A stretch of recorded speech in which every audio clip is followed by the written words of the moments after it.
Mandalorian season 3. Let's go.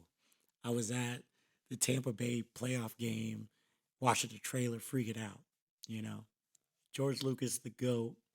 This series is literally a handoff that was executed perfectly by James Favreau and Dave Filoni.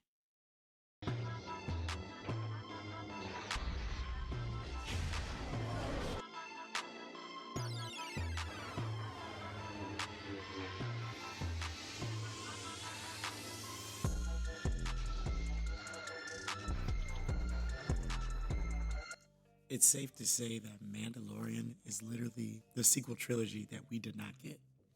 Season 3, I'm excited to see Bo Katan back. They brought her in live action in season 2. Katie Sackhoff's been doing an amazing job. I know there was a little controversy about not using the actress that played her or voiced her in the Clone Wars, but I think she's doing phenomenal. Casting for this show has been completely amazing. Rosario Dawson as Ahsoka, uh, amazing. Also, how they're going to tie in the story arcs.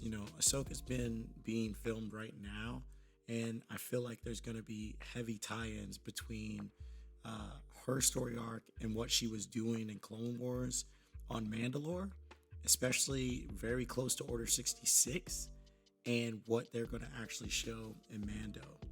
Grogu being very, very strong in the Force, right? His species, it's an unknown species, but we know that very powerful from Master Yoda and Master Yaddle.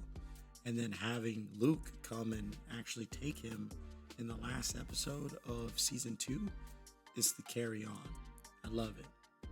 I want them to really go into Bo-Katan's story arc and how, you know, Death Watch has evolved from what they were doing as, they were overthrowing the pacifist government back in the day, and, her legacy from then. Moreover, I have questions as it pertains to Bo-Katan's story arc with the dark saber. Is she going to be the leader of Mandalore? Are they going to go into the history with Pre Vizsla and her sister Justice Satine?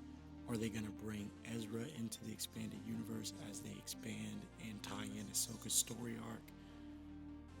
Where's Luke going from here? The beauty of it is that we get it all in live action, and because we have a creator in Dave Filoni, who hails from Avatar: Last Airbender, who's an impressive animator, we usually get these backstories like Tales of the Jedi, Clone Wars, but I am so amazed that Jon Favreau and Dave Filoni, being that dynamic duo, if you would, are able to tell these stories in live action that really save the story of Star Wars, because they're giving us film quality and film-esque story arcs, doing it in a series, and have literally saved Disney Plus.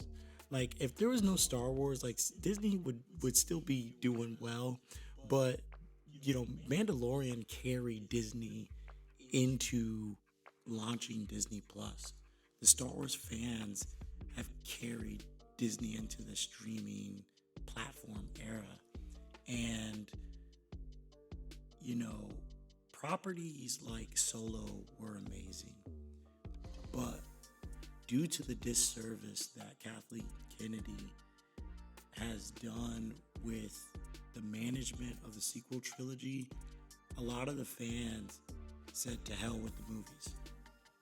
And Mandalorian, being created and hailed by Jon Favreau, with the oversight of Bob Iger at Disney, have just breathed new life into what the franchise is as a whole, and it's given us hope.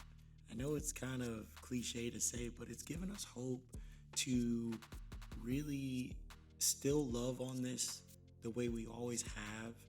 I think the next generation of kids are going to love the sequel trilogy, like we love the prequel trilogy, and like the elders loved the originals before us.